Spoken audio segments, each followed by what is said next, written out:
Haidar is one of football fan in Indonesia. Almost every time there is football in his brain.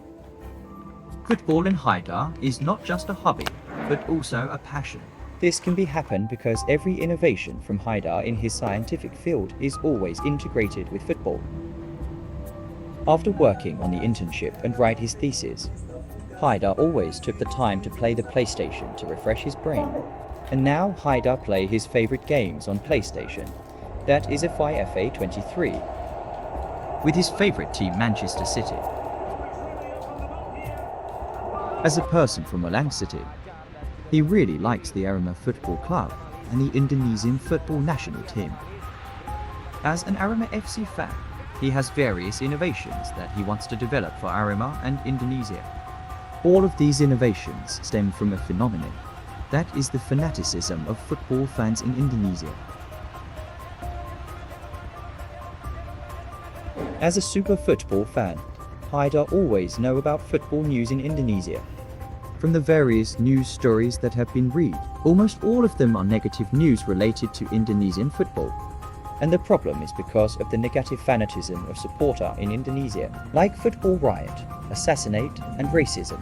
This phenomenon makes Haidar confused, because he know about potential fanatism supporter in Indonesia, but always got the bad news from fanatism of supporter in Indonesia. And that all problem peaked on one night. The night is in 1 October. At that night, Haidar is prepared to watch Super East Java Derby. For this match, Haidar only watch on television, because tickets for the match at the Kanjuruhan Stadium had been sold out 3 days before the match.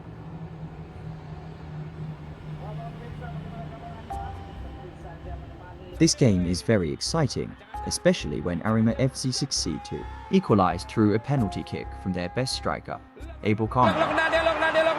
Padahal sudah terbaca, sudah ada bunyi tepisan, namun bola lebih kencang. The disaster arose during the second half when Sho Yamamoto's goal made Persebaya win the game. And Persebaya Surabaya win this game in Milan after 23 years. The match ended with Persebaya's victory. But after the match, there are pitch invasion from Aremania made some police fire tear gases to the tribune. 135 people died in that disaster because of tear gases. As Arema fans, this tragedy makes Haidar got full mentality at that time. Again and again, fanaticism in Indonesia is still directed to the negative sector. After the disaster, Haidar always think, why God give the big disaster for Arema fans like us? But he believes God will give good things after this disaster. All this confusion made Haidar want to refresh himself by watching TikTok. At the TikTok, he got some motivational video to be rise in this moment. Kata Allah, seberat-beratnya beban, tanamkan keyakinan pada jiwamu. Semua ini pasti selesai. Pasti ada solusinya. Pasti tuntas. Yakin Allah sudah jamin pasti tuntas.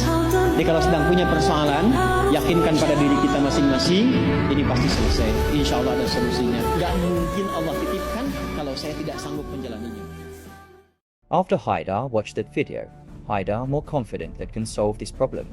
Haidar want to change football fans' fanaticism in a positive direction with an Islamic economic perspective. So this is the plan.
Hi Indonesia, my name is Muhammad Haidar Hafiz as representative of Universitas Brawijaya, and this is my idea.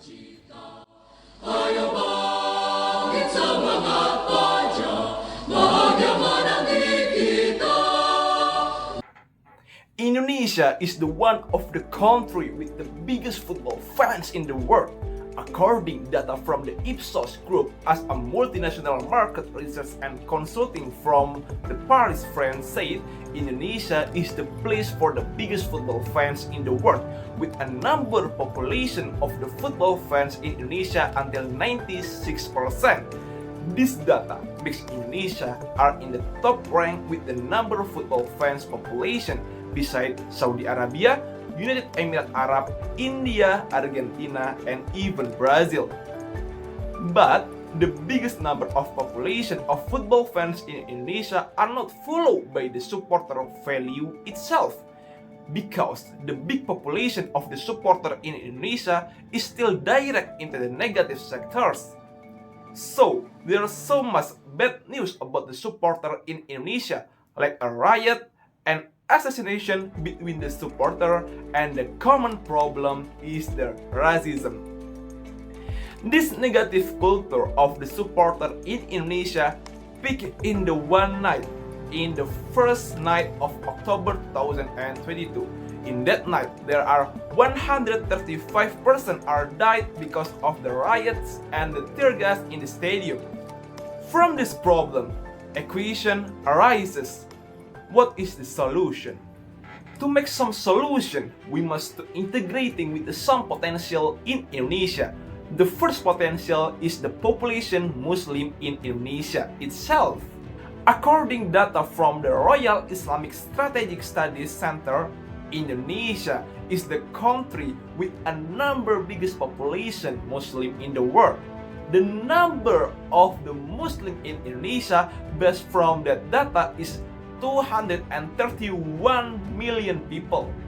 The biggest population of Muslim in Indonesia are followed by the potential of the Islamic philanthropy itself. According data from the Badan Amil Zakat Nasional, the potential of the zakat is 327 trillion rupiah. And according data from the Badan Wakaf Indonesia, the potential of the wakaf money in Indonesia is still 180 trillion rupiah. In fact, the potential is not followed by the realization of the fundraising zakat and wakaf itself. So, as Sharia Young Leader, my name is Muhammad Haidar Hafiz. In this program, wants to change the negative fanatism of supporters in Indonesia to positive sectors. This program must to be implemented because there are much examples of the implementation of the Islamic philanthropy which is conducted by supporters in Indonesia. If this program can be implemented perfectly, it can be make change of the negative culture of the supporter in Indonesia to positive sectors. So, what is the planned program realization? The program realization are divided into the third program. Firstly is zakat from supporters, secondly is wakaf from supporters, and thirdly is sodaqah from supporters. First is zakat from supporters. The zakat funds that have been collected will be directly given to the people in need, the asnaf from local supporters area, such as fakir, miskin, amil, mu'alaf, rikob, gorimin, fisabilillah, and ibnu sabil in that area. With this program, it can be increasing of the zakat fundraising from Indonesia people, especially from the supporter itself. The second program is wakaf productive from supporters. According fact of football in Indonesia, many professional clubs in Indonesia in second and third tier league in Indonesia and even first league tier are not have own facilities. So there are much professional clubs in Indonesia are still depend on the government owned sports facilities. The sport facilities can build with the wakaf. It can be divided into some sectors such as stadium, training center, football academy, football club office, football club school, and etc. That facilities are built from the wakaf, it can be utilized by the football club and the societies. So, with this program, it can be increasing the international football facilities to grow the national team and Indonesia football club achievement in the world. The third program is Sodako from the supporters. This program is to be increasing the Sodako fundraising from the supporter in Indonesia to develop of economy of Indonesia itself. From the Sodako, it can be divided into so many programs such as scholarship and especially scholarship for youth of Indonesia to join so many best football schools in the Europe and America. Secondly is giving funding for the MSCS in that local area of the supporter itself. Thirdly and the last one is the giving sustainable and donation support to all family from the Kanjuruhan tragedy, such as like giving all the scholarship for all the children from the Kanjuruhan tragedy to continue their studies to the university levels. In order to implement of the third part of the Islamic football philanthropy in Indonesia, I will give some recommendation. First is Bank Syariah Indonesia, as the biggest Syariah bank of Indonesia, must to be as a main sponsor of the first football league in Indonesia. With the Bank Syariah Indonesia as a main sponsor, it can be successing the Islamic football philanthropy and grow the total fundraising of the football Islamic philanthropy to reduce the poverty and grow the national economy in Indonesia. Secondly, KNEKS, or we can say Committee of Islamic Economics and Finance in Indonesia, must to be make some better policy to successing this program. And the last one, the owner, the club, and the all biggest supporter in Indonesia, like Aremania from the Arema Football Club, Bonek Mania from the Persebaya Surabaya, Bobotoh from the Persib Bandung, Jackmania from the Persija Jakarta, and all other supporter in Indonesia must to success in this program to develop the local economy with the Islamic economics approach. So, in the end of the day, we can create strong and independent football in Indonesia with the Islamic economics approach.